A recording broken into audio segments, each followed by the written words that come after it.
Kia ora team. Today's topic will be single phase motors. You can see it right there. Okay, single phase motors. Why do we need to talk about single phase motors? As it says here, there are many situations both at home and in the workplace where single phase power is the only available. And so there is a need for a motor that can operate from a single phase power source. So that makes sense. This need is met by single phase motors. There are a wide variety of single phase motors available, and it can be very confusing trying to identify one type for another unless you have a basic knowledge of their differences and performance characteristics. Well, that makes sense. I understand that. What kind of single phase motors do we have? It says there's a wide variety. What are they? Well, we have it here. Universal motors, split phase induction motors, including standard split phase and capacitor start motors, permanently split capacitor motors, capacitor start, capacitor run motors, shaded pole induction motors. First one we're going to look at is the universal motor. But before we do that, I just want to talk a little bit about what these kind of things mean, or what's the relevance of all those. For most of you, that would have been the first time you've heard all of those terms. So what do they all mean, or why do I need to know? So let's talk about some of the basic concepts behind a single phase motor, and we'll go right back to how a motor works, and we should have a basic idea of this, right? I have a stator which has a rotating magnetic field. Now there are various interactions going on there. We know about this sort of stuff, right? We've looked at generators, we've looked at motors, and we've got some really great diagrams in our previous material which show us they are basically the same thing. My motor and my generator are the same thing. But if I turn the rotor, then I get power out from a generator. As if I put power into a motor, then my rotor turns. So they do the same thing, but they work opposite. Put power in, it's a motor. If I put turning in, it's a generator. But there's one thing there that we have not touched on that's critical to how a single phase motor works, and it's how do we generate a rotating magnetic field? So I have my stator. It has a number of poles upon it, but let's say two, because at the very least we would have two poles. So I have a north and a south. If I had a three-phase motor, I'm going to have at least 6 poles, right? Because each phase will have a north and a south, and I arrange those at 120 degrees around my rotor. So we'll have phase 1 north south, phase 2 north south, phase 3 north south, and when I alternately put power onto the first, second, third, remember they're 120 degrees apart in our supply, I'm going to create an effect where that pole is north, and then an instant later this pole is north, and then an instant later this pole is north, and then this one, this one, this one. So the 6 poles, the 6, the north and the south, or one polarity and the other on each of my phases, will create a rotating magnetic field. And you can kind of think of this like LED strip lighting, right? So if I have an LED strip and it's got one light goes on, and then the next light, and then the next light, and if I arranged it in a circle with 6 lights, like I've got 6 poles on my three-phase motor, and I go next one, next one, next one, and then I look at that, it will look like that my light is racing around the circle of my LED strip. In reality, we know that's just an illusion, right? It's just an effect, because what's actually happening is that light's turning on, and then that light turns on, and then that light turns on. They don't interact with each other, it's just one turns on, and when I put them in a specific sequence, it looks like the light is running around that circle. And with a three-phase motor, the exact same thing is happening. As one becomes live, next one, next one, next one, the voltage comes up. Then I get it looks like a rotating magnetic field, and the fact that it's just poles turning on and off is irrelevant. The magnetic field will appear to rotate, and therefore the rotor is going to chase it. So think that like an electromagnet, right? They're just a magnet. So when I put that current on the whatever pole I put it on, whatever winding on the stator, the rotor will be attracted towards it. But then I immediately go to the next one, turn on the next one. So it's just going to keep chasing it around. And just like if you imagine the light, the LED LED strip lighting in a circle, the rotating magnetic field looks the same. So the rotor will just chase that around, and that's what creates our torque. That's what creates the ability for a motor to run. And if we think about a single phase motor, right now I only have two poles. I've got a north and a south. So there's no rotation there. My top one's on and then bottom one's on, and they just swap polarity continuously. But there's no rotation. I could add a second set of poles 90 degrees to the first ones, but they're still going to be just off and on. No true rotation happens.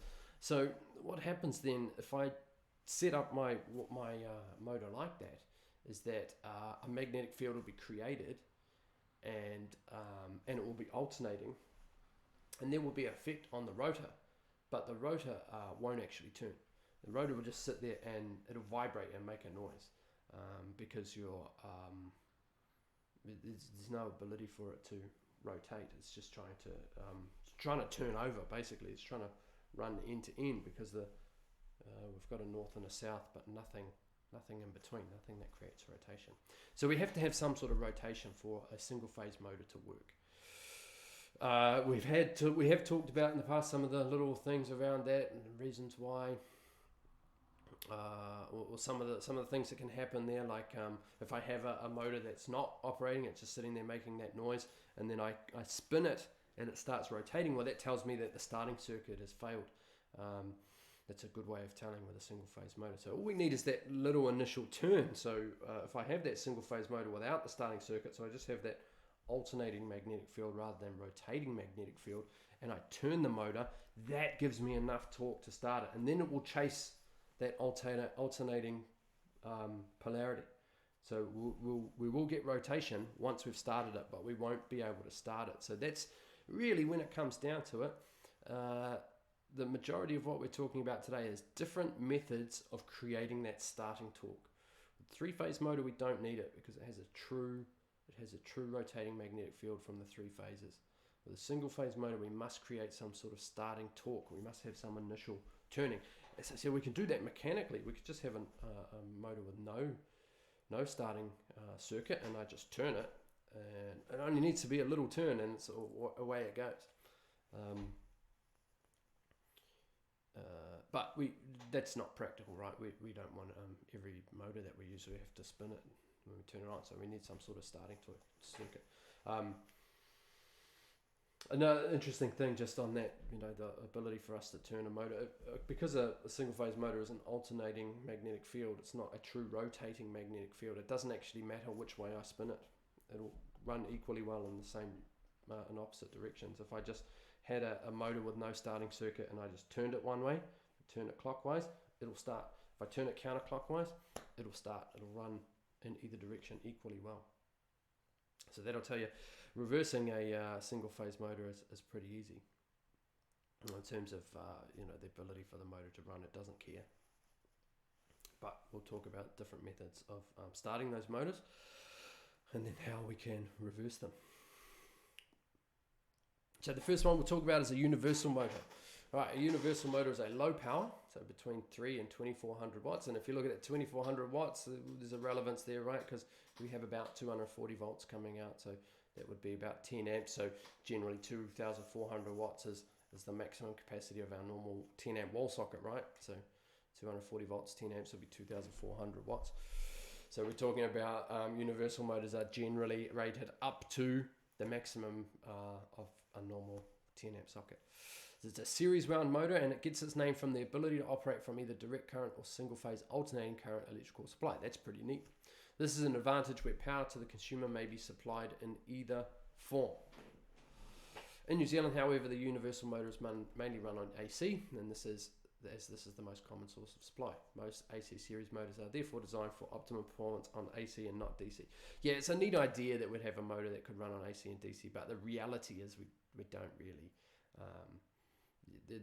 I can't think of a single thing that exists that you could plug into a DC or AC supply.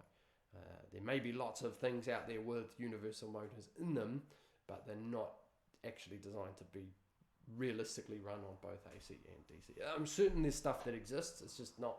It'll be for specialist applications. It's not within my experience. The construction. So we have an armature which consists of a laminated core and having either straight or skewed slots, and a commutator to which the leads of the armature winding are connected. Both core and commutator are pressed onto a steel shaft. The field poles are also constructed of iron laminates tightly pressed together and held by rivets or bolts, onto which the field winding coil is wound. Laminating both armature and field poles reduce eddy current losses that are produced when the motor is powered from AC. So if you look at it, it looks kind of like a DC motor, right? Because we've got a commutator here, and remember our commutator we use in order to get a DC current into our rotor when we have AC current. So each time the commutator segments, each commutator segment passes the brush, touches the brush, then it's going to reverse the polarity in the armature. And if our polarity of our supply is reversing at the same speed, then that means that the actual polarity at the armature will remain the same the whole time. Armature in this case is another name for rotor, so just remember that armature is a rotor really. Operation. To fully understand the principle of how this motor works, you must be familiar with the rules of magnetism, in particular Fleming's left-hand rule. In the figure here, the commutator is omitted for simplicity, and the line joining the two conductors is taken to be a back connection. With current flowing in a constant direction, that's DC, a magnetic field is established between the poles, as shown in either diagram. You can see that the magnetic flux of the armature and field interact to produce a force on the conductors that cause the armature to turn in the direction as determined by Fleming's left-hand rule.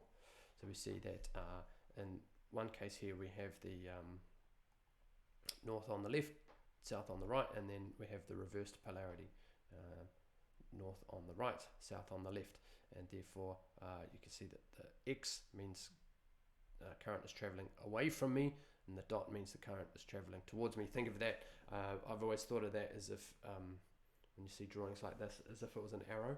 So if I was looking at the arrow coming towards me, I just see the dot, that's the point coming towards me, and if I look at an arrow going away, then I see the cross, that's the fletching at the end of the arrow. So that one's coming towards me, this one's moving away. Current is traveling away from me here, or towards me here, and away from me here, and then it's reversed when I reverse the poles.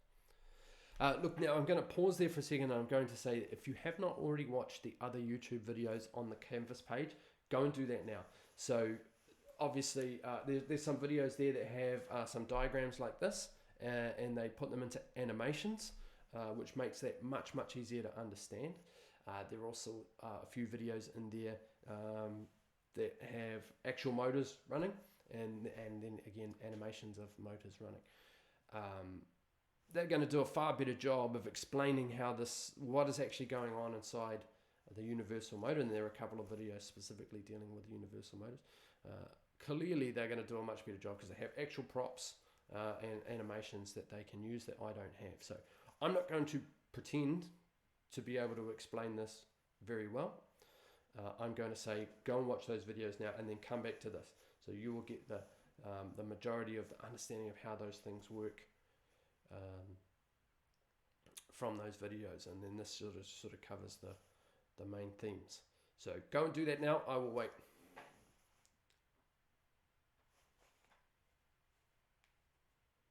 Okay, you're back. Well done. That should have taken you about half an hour, not too long. Hopefully you've got a lot more knowledge than you had before. So look, as I said, I'm not going to go into detail on this. That's in those other videos. When the current direction from the supply is reversed as when connected to AC, so if we have an AC supply, polarity is reversing. Both the polarity of the field and the direction of the armature current also reverse. The resulting action between the armature and main field is such that motion is maintained in the same direction. Study the previous figure closely. You can rewind this, pause the video. Use Fleming's left-hand rule for yourself to confirm this. You can conclude, therefore, that torque is established in this motor by AC or DC, and that current reversal of the supply does not alter in the direction of armature rotation.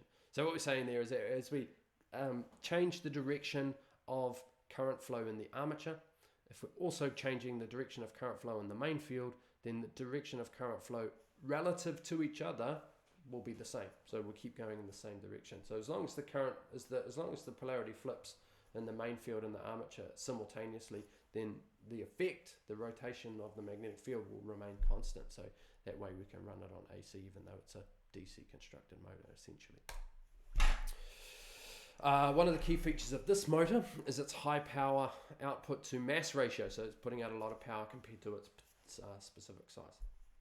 Being a series wound motor, meaning the field and the armature are in series, it has all the high torque capabilities that this type of connected winding brings. Its main disadvantage is a very high no load speed.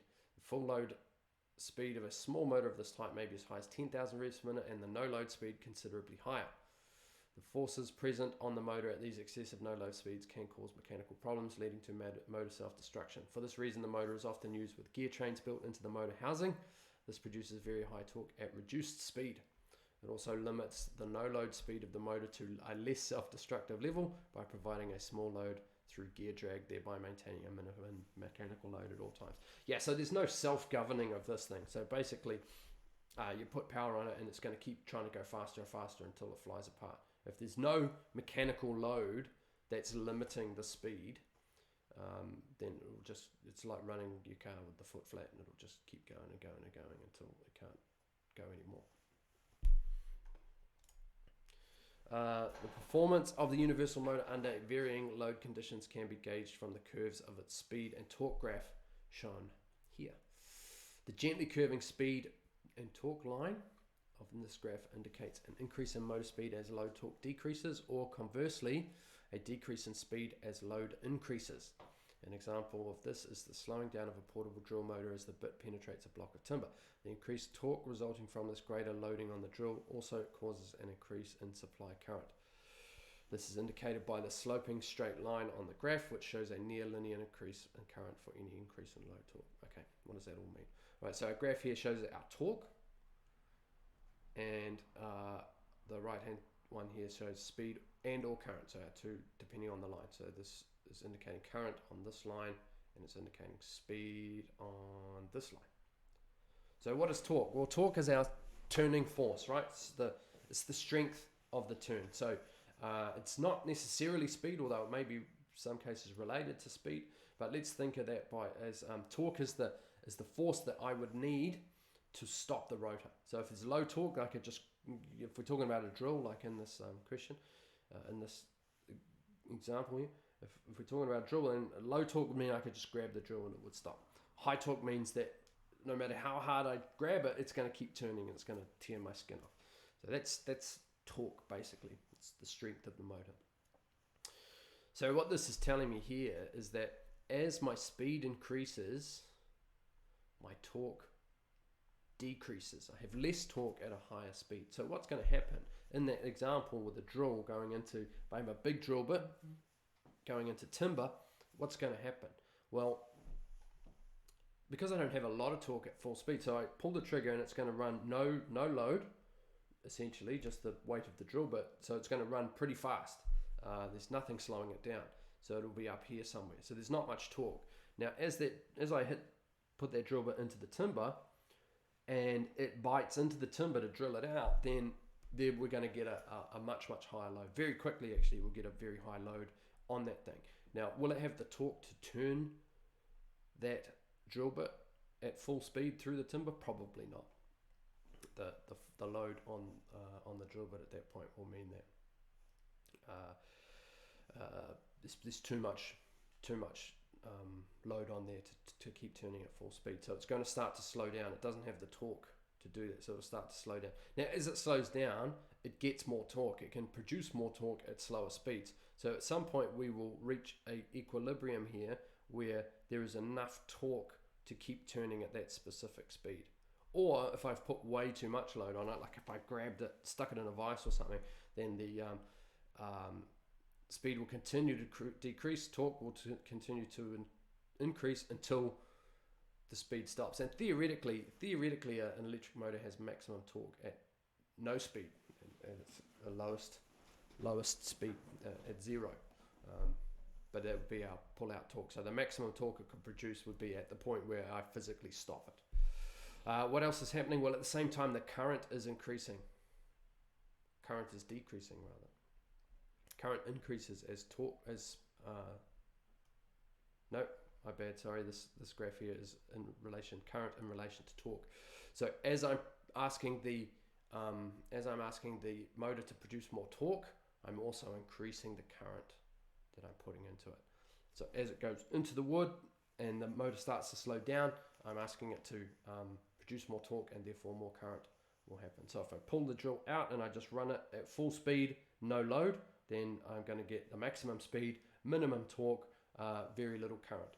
As I ask the motor to produce more torque, it's going to start to slow down. More torque will be produced at slower speed, and more current will be drawn in order to produce that torque. It's it in a nutshell. Most electric motors, most single phase electric motors, in fact most motors in general, will have a torque, speed, current graph that looks pretty similar to that, to be honest. That is a fairly characteristic of electric motors in general. It does some, take a diversion. Hell, I've got time. I'm recording this on a Thursday, so that means that I haven't had a live class this morning, so I've got a little bit more time up my sleeve. So might as well take a bit more time. This video series is going to be quite long, I suspect. But anyway, so that fact that we get more torque at slower speeds does some interesting things when you put an electric motor in a car. So an electric car has some different characteristics to a normal petrol engine or even diesel engine, because generally most internal combustion engines will produce more torque at higher speeds, whereas an electric motor will produce more torque at a lower speed. What does that mean in practice? It means it can haul more. It's more powerful the lower the motor speed is, which is the opposite of what we're used to with a car. So the way you drive it would be different. For example, if you were trying to pull a heavy load with your car, like a big trailer or something, rather than change down in gears when we change down gears in a car, we're getting a higher motor speed relative to our wheel speed, so we're able to get more torque at the wheels. Whereas in a electric car, that's not true. You would want to change up gears to slow the motor down in relation to the wheels, and therefore you'll have more torque. So you actually, if you wanted to accelerate or pull a big load, you'd be changing up, which is weird, right? Anyway, that's all by the by. Let's carry on. Otherwise, we'll literally be here all day. This might be 2 hours of videos. Motor reversal. So all of this means that the armature reversal cannot be achieved by simply swapping supply connections. Why not? Because the way that it's set up, that the armature and the field windings will simultaneously change polarity. So even if I change the polarity, then it's going to keep going in the same direction. And again, this is the same with all electric motors. If I change the polarity, the motor doesn't care. It's designed to run on AC, so it just sees that alternating field alternating the opposite way, but it doesn't matter. It doesn't actually do anything. So the rotation direction then can only be changed by changing the polarity of the main field in relation to the current flowing through the armature. So as we said, that normally we want the polarity of the armature and the main winding swapping at the same time, which we will continue to do even if we reverse the direction. But if I reverse the direction of armature in relation to the main field and then leave it like that, then the motor's going to turn in the opposite direction. So if I change either the armature, change the polarity on either the armature or the field, but not both. If I change both, then it's just the same thing as before. The shaft rotation of a universal motor is independent of supply polarity, but can be reversed by reversing the connections to either the brushes or to the field coils. Some high-speed motors, like a vacuum cleaner, have the position of the brushes slightly skewed in the direction of rotation to improve the commutation. It will be slightly more efficient when running in reverse direction. However, this is unusual, and most motors have their brushes in the central neutral position and will run equally well in either direction. Permanent magnet motors can be reversed by interchanging the brush connections, only suitable for DC usage, so it's not a universal motor, it's a DC motor. It's often necessary to reverse a motor with the minimum of external wiring and switching. Remote control actuators are typical of this type of requirement. So we don't want to have to go into a motor and change wiring over to reverse it. And here we have a drawing that gives us some methods of reversal. So providing a universal motor with two series field windings, one connected for clockwise rotation, the other for anti-clockwise. Only 3 wires are needed to the motor, and reversal is effected with a single pole changeover switch. This works for AC and DC, so it continues to be universal. So here we have that here. Our phase comes in, and in one direction here, the switch is there. It's going through this way, through the field winding from right to left, and then through the armature from left to right. So it's going to operate in one direction. In this case, forward. Is that clockwise, counterclockwise? It doesn't matter. But we can see that the field winding is at this point right to left, and the armature left to right. So they're opposite directions, and then the armature will spin in whatever direction it spins. If I change this switch here from forward to reverse, now I'm going through another winding, my main winding still, but I'm going from left to right.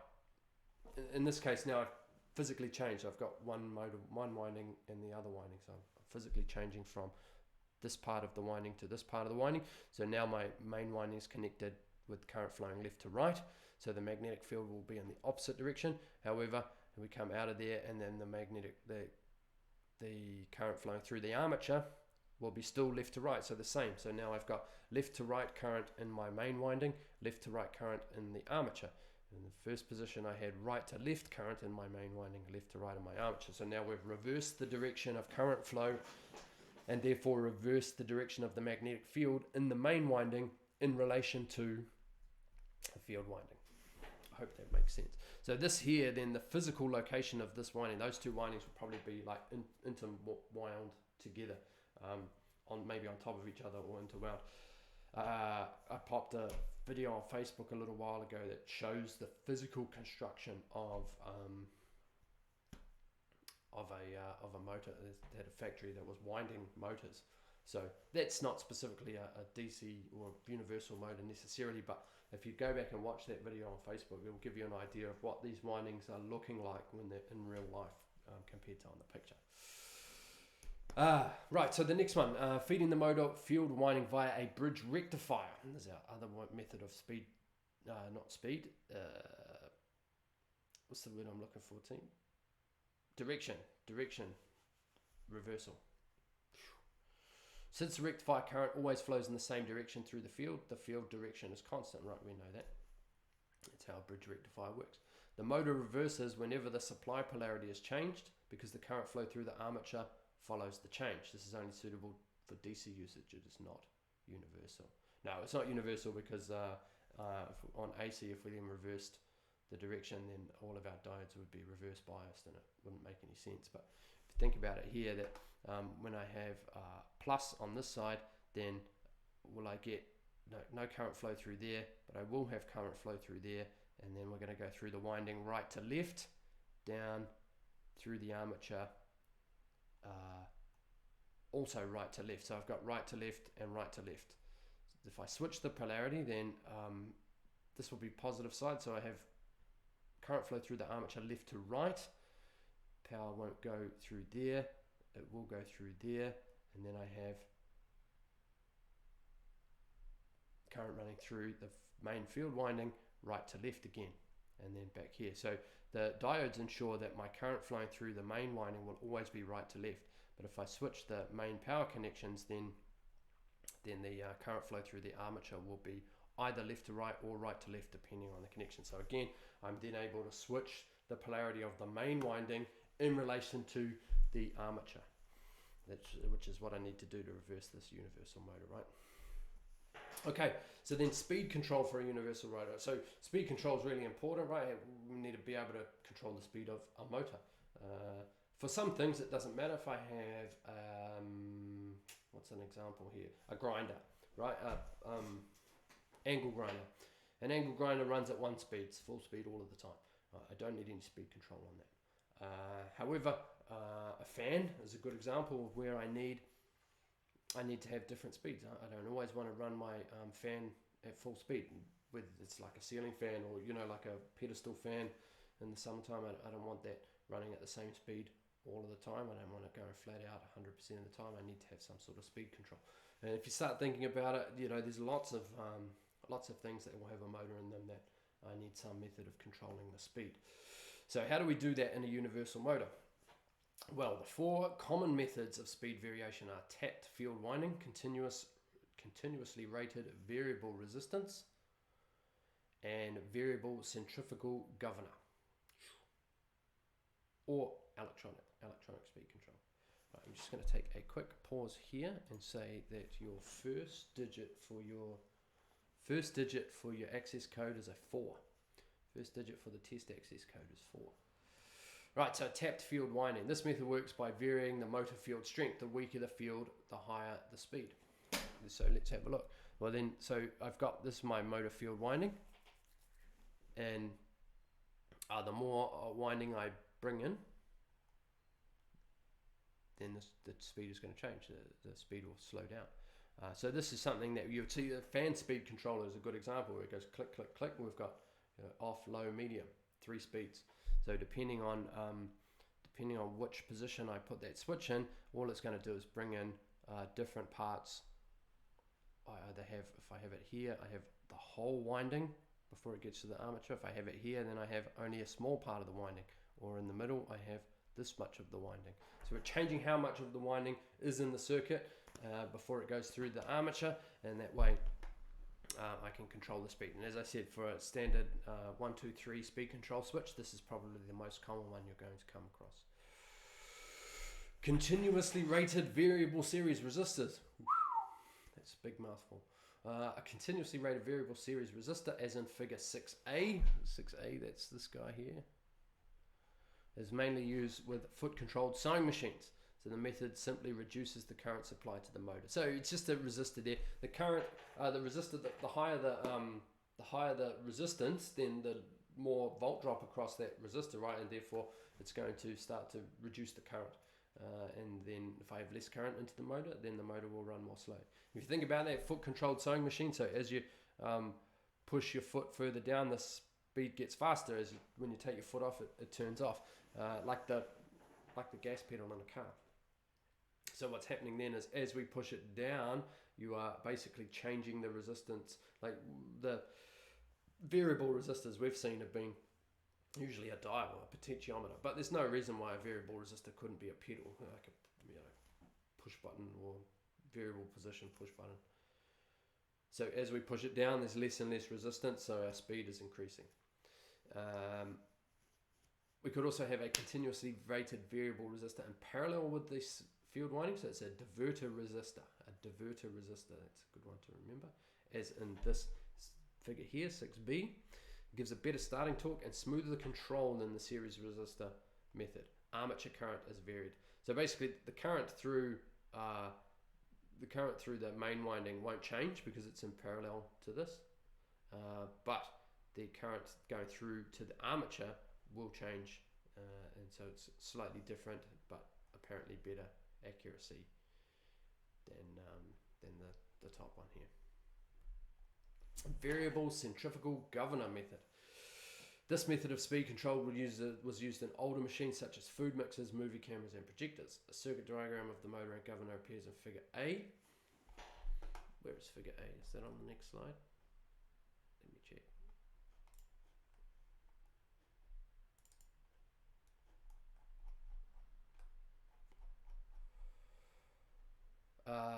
Figure B is a sketch of the governor mechanism.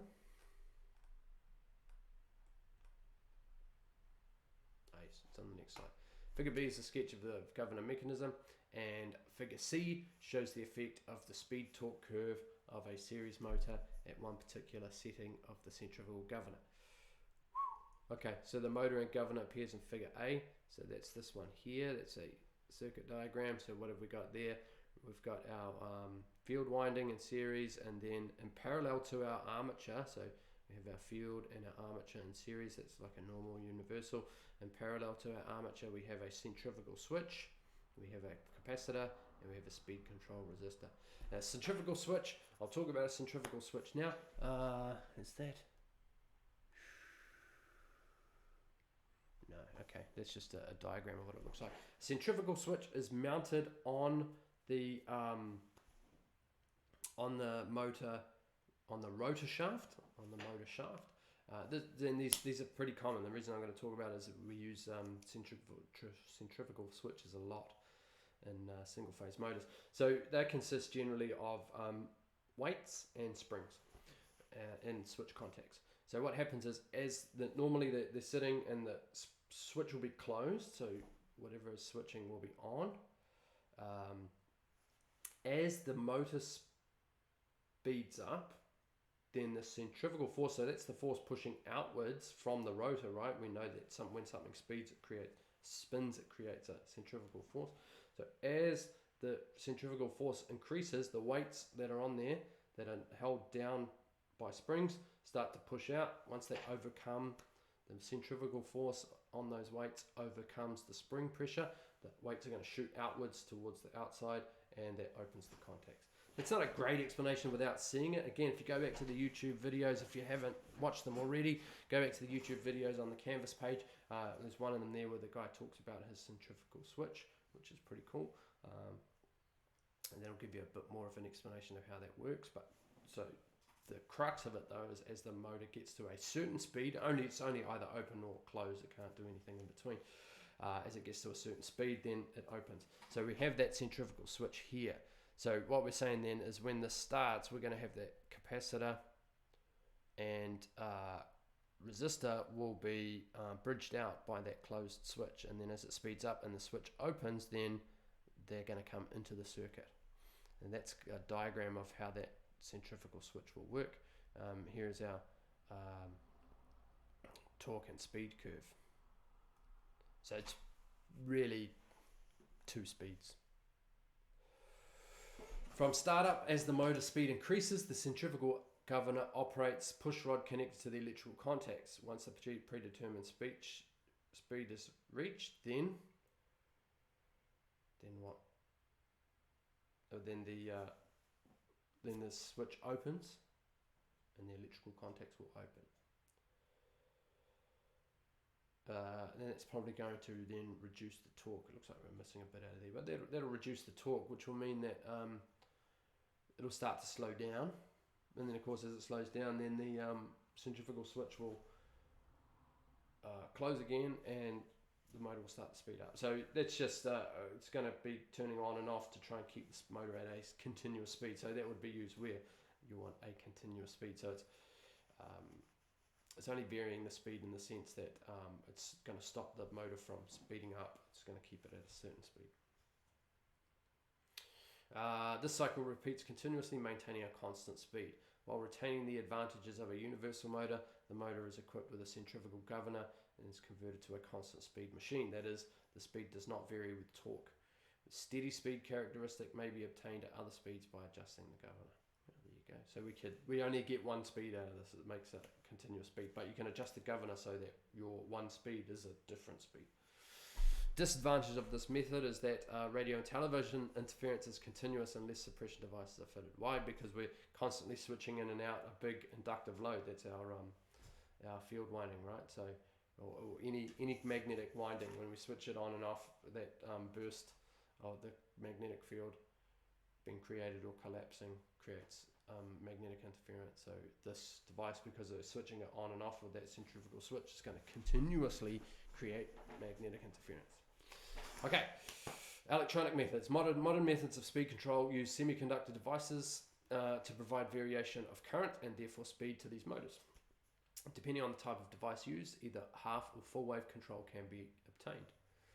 In the circuit on the following slide, an SCR provides half wave control by varying the timing of the trigger on pulse to the gate of this SCR. Does that sound familiar to anybody? Triggering early in the half cycle will allow more current to pass to the motor than triggering late. The SCR will then turn off and revert back to its blocking state when the current passes through zero and reverses at the end of each conducting half cycle. Timing of the firing pulse is altered by changing the tapping point of the variable resistor. That is, raising the tapping point increases the flow of current in the gate circuit and allows the firing threshold point to be reached earlier, thereby switching the SCR on earlier in the cycle. Controlling the current to the motor effectively controls the speed. Okay, so that last sentence is probably the most important one to say first, that when we control the speed, when we control the current flowing in the motor, then we're going to control the speed. So we're going to use an SCR to limit the current that is going to flow. Why is that familiar? Why do I ask if that's familiar? Because we have seen that exact circuit. We built one ourselves and we used it as a light dimming circuit. Remember, and we have basically this exact thing here, that we can see here that as phase power will go down the phase wire to this SCR. Remember that SCR will not conduct in the forward direction until there's a trigger on the gate. So we have a variable resistor here going to a diode and a charging capacitor. Voltage will not be received at the SCR gate until the capacitor is charged up, because that capacitor is stealing the voltage. It's making the voltage lag, right? So now we know about lagging and leading voltages. We know that the voltage is going to lag because of that capacitor there, because that anything that's flowing through here is going to be stolen by the capacitor until it's charged. Once it's charged, then voltage will appear here, and that's what will turn the SCR on. So when we change the value of this resistor, we will change the charging time of that capacitor. The faster it charges, the earlier the SCR turns on, and the more of the half cycle that the motor will see. And remember that when we were doing this with the light dimmer, we were chopping that front off the SCR switching time was chopping the front off our waveform. So as we then change the variable resistor to increase the charging speed or decrease the charging speed. Hang on, let me think about that for a second. We want to increase the charging speed. The capacitor charges more quickly, which means the SCR turns on sooner and we get more of the waveform coming through. So it's like a light dimmer. Basically, we're using a SCR light dimmer, the exact SCR light dimmer that we constructed ourselves in 405. We're now using that as motor speed control. That's pretty neat, huh? Full speed is obtained in the circuit by switching out the SCR and connecting the motor back to the full AC supply. Because this circuit controls only half a cycle, it can vary the speed only up to approximately half of full speed. Let me just go back for a second and look at that. So here we have the full speed switch. So if I switch that switch over to there, then all of this stuff here is now effectively taken out of the circuit. Power will just run straight down there, through the switch into the motor. So we'll get full speed. Now, as soon as I switch it over here, because as it says, SCR is only regulating half the circuit, it's not going to allow power to go back the other way. It's going to block it when on our negative half cycle. So straight away, the fastest speed I can get when I switch it over to this side is half speed. It's going to drop to half speed, because now that effectively that SCR, even if I have no resistance here and a very fast charging time here, the SCR is going to act as a diode, which will cut the bottom half of the waveform. So straight away I'm going to drop to half speed. Then the variable resistor is going to give us a range of speed controls within that half. So from 0 up to half, we'll have variable speed, and then we switch this switch here, which will go to full speed. So it's limited in that regard. The speed control circuit in figure 9, that's this one, shows a triac providing a similar control to that previously described SCR, but in this case the control is extended to current flow in either direction, because the triac will trigger in both directions, right? This circuit therefore provides full wave control, with the diac performing a cleanup function of the pulse to the gate of the triac, thereby ensuring clean, sharp, accurately timed pulses every time. The current is again controlled by varying the 500k resistor, or it says 500k resistor, what it means is that variable resistor there, right? Which alters the time constant of the gate firing branch of the circuit. How does it do that? Because it's altering the charging time of that capacitor. And what does this look like, team? It's a light dimmer, right? We didn't get to just construct one of these, unfortunately, but it's exactly the same as all of the light dimmers that we've seen. Well, it's exactly the same as the majority of the light dimmer diagrams that we've seen. What's happening? Power's coming down the phase. It will go through that. It's going to go through that resistor down to that capacitor. The capacitor will charge up. Once it charges to a certain level, then the dioc, because remember the dioc is the dioc will conduct in both directions, but only once a certain threshold voltage is reached. So once that capacitor charges to that threshold voltage, the dioc will open. It will allow current to flow through the triac gate. Triac opens, and we go through. And then we get, depending on how when the dioc opens, earlier or later in the half cycle, exactly like the SCR one, we get current flow earlier, or current flow is allowed through the triac either earlier or later. The earlier we turn the triac on, the more current is going to flow through, or the more of the waveform that the motor itself will see. How do we do that? We use the variable resistor to change the charging time of the capacitor. The slower the capacitor charges, the later the dioc on the half cycle, the dioc turns on, which means that the triac then will also turn on later, and we'll get less voltage to the motor, just like our dimmer. It's exactly the same circuit as our light dimmer. Alright, universal motor applications. The universal motor is ideal for small power applications such as domestic vacuum cleaners and weed trimmers. Not that sort of weed trimmer, come on. The high speeds possible on light loads make it useful in grinding, sanding, buffing, polishing and routing tools. The relative ease with which speed control can be obtained make these motors useful as drivers for sewing machines, food blenders, mixers and portable drills. So small motors in domestic and commercial appliances, I guess, is the answer to what the universal motors are for. The fact that they can run on AC and DC, like I said earlier, is probably not the primary advantage. It's nice, it's a cool idea, but the reality is we don't have it's not like, in my house I have to have AC, and then at my mate's house I need DC, so if I get universal motors I can use it at both houses. No, that's not real life, so that's probably not the main advantage. Alright, that was quite a long one. We've been going for nearly an hour already just on universal motors, so I'm going to stop there. This will be the end of part 1. We're about, where are we? Oh, we're about a third of the way through the slideshow, so this one might be a 3 or 4-parter. Alright, see you at the next one.